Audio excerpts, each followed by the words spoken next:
तो चलिए स्टूडेंट्स, आज हम यहाँ पे एक बहुत ही इम्पॉर्टेंट आइसोमेरिज्म का जो एक शॉर्ट ट्रिक लेके आए हैं, जो जेई और नीट में काफ़ी इम्पॉर्टेंट होगा। देखिए, कहने वाले कुछ ऐसे भी कहते हैं कि केमिस्ट्री में ट्रिक्स नहीं होते, बट ऐसा कुछ नहीं है।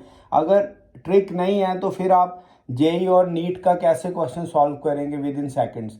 तो इस तरह से आपने ट्रिक्स के ऊपर बहुत फोकस करना है। छोटे छोटे ट्रिक्स हैं जो आपको बहुत अच्छी तरह से, जो भी ऑब्जेक्टिव है वो शॉर्ट ड्यूरेशन ऑफ टाइम में बड़ी जल्दी आपको आंसर निकाल देंगे। अगर आप लॉन्ग मेथड्स सीखते रहेंगे तो किस तरह से ये आप सॉल्व कर पाएंगे नीट और जेई के क्वेश्चंस। तो इसीलिए ट्रिक्स दिए जाते हैं कि यहाँ पे आप कम टाइम पे ज़्यादा जो क्वेश्चंस है वो सॉल्व कर सके। तो चलिए यहाँ पे हम देखने लगे हैं कि जो कंपाउंड दिया हुआ है हमें, उसकी नेचर क्या है।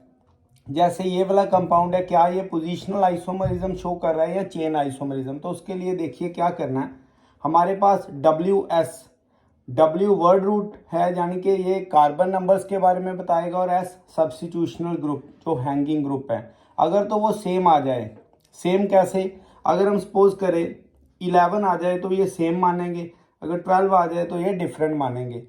तो इस तरह से आपने चलना है। जैसे सेम आएगा तो जो गिवन कंपाउंड होगा वो पोजिशनल आइसोमरिज्म शो करेगा। अगर हम चेक करें यहाँ पे सिर्फ नंबर्स ऑफ कार्बन्स यहाँ पे हम काउंट करने लगे हैं, कोई नंबरिंग नहीं देने लगे आईयूपीसी नेम की तरह। तो सिर्फ हम इसके कार्बन्स के नंबर देखने लगे। बैंड कितने हैं देखिए, 1 2 3 4 5 6 7 8 9 और 10। तो इसमें जो W कितना आ गया हमारे पास, W 10 आ गया।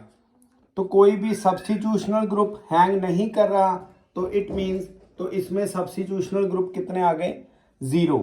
तो टोटल अगर आप देखें ये 100 आ गया। 100 मतलब ये डिफरेंट है।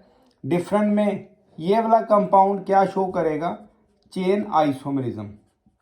ये चेन आइसोमरिज्म शो कर रहा है। इसी तरह अगर हम यहाँ पे देखें 1 2 और 3, तो इसका W वर्ड रूट कितना आ गया, 3। सब्स्टिट्यूशनल ग्रुप 1 और 2, तो इनका जो WS आ गया वो 32। ये डिफरेंट है ये भी, तो ये भी क्या शो करेगा, चेन आइसोमरिज्म शो कर रहा है। इसी तरह अगर हम ये वाला कंपाउंड देखें 1 2 3 और 4, यहाँ पे W 4 है और सब्स्टिट्यूशनल ग्रुप 1 2 3 और 4। तो यहाँ पे अगर आप देखें तो 44, यानी 4 4 मतलब ये दोनों सेम आ गए।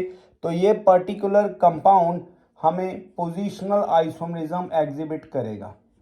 ये पोजिशनल आइसोमरिज्म एग्जिबिट कर रहा है। हम थोड़ा इधर लिख लेते हैं, ये क्या शो करेगा, पोजिशनल आइसोमरिज्म। तो इस तरह से आपको शॉर्ट ट्रिक्स की भी रिक्वायरमेंट है कंपटीशन क्लियर करने के लिए।